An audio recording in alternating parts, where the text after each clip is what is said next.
Welcome to the Deep Dive. Today, we're digging into something pretty fascinating. It's the potential of a, well, hypothetical startup making some incredibly bold claims. We're talking guaranteed crypto security and fraud-free e-commerce. Sounds almost too good to be true, right? So our mission here is to cut through the noise, look at the reports, and really try to understand, the core ideas. How could this even work, and what would it actually mean? And you've hit the nail on the head with what it would mean, because the problem the startup wants to tackle, it's genuinely massive, global, really. I mean, just look at the 2024 figures we're seeing. Over $2.2 billion lost just to crypto theft and exploits, and that's up 17% from 2023. Wow, 17%? Yeah, and then there's crypto-enabled fraud, a staggering $9.3 billion loss there. That affected nearly, 150,000 complaints filed. It's huge. And at the same time, look at e-commerce. Merchants are apparently bracing for losses hitting like $91 billion annually by 2028. 91 billion. Annually. Exactly. So these aren't just numbers on a page.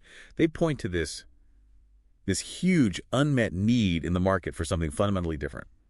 Okay, so it definitely sounds like a utopian vision, this guaranteed and fraud-free. But, for our listeners, the immediate question has got to be how? How could a promise that bold even be feasible? Because let's be honest, guaranteed in tech, especially crypto and e-commerce security, it sets off alarm bells, right? Yeah. So what's the actual mechanism here? Is it some kind of breakthrough tech like better smart contract checks or maybe those zero-knowledge proofs we hear about? What makes it different? Right, and that's where we need to dig in. It's apparently not just about, a stronger firewall or adding another encryption layer. That's just mitigation. The sources suggest it's more fundamental. A re-architecture. So for e-commerce, imagine something like cryptographic escrows. Funds only get released when there's absolute proof of delivery recorded somewhere, tamper-proof, like a ledger. That can make chargebacks, delivery fraud. Well, almost impossible. Okay, that makes sense. Locking it down cryptographically. Yeah. And for crypto, it's securing assets not just with good encryption, but by getting rid of single points of failure. Maybe advanced ways of managing keys, distributed systems, protocol-level checks. The idea is the system itself wouldn't let fraudulent transactions even happen or spread. It's prevention before the fact, not just reaction after. Prevention, not reaction. That's a powerful concept. It almost sounds like something out of sci-fi. But let's talk money. How does this kind of deep technical capability actually lead to the kind of unprecedented market cap the reports hint at? What are the revenue streams or maybe the cost savings that justify that kind of massive valuation? Well, the core idea isn't just about stopping some fraud. It's about potentially wiping out the entire cost associated with fraud. Think detection systems, remediation teams, insurance, all of that. Okay. Eliminating a whole cost center. It's exactly. For businesses, that means potentially much higher margins.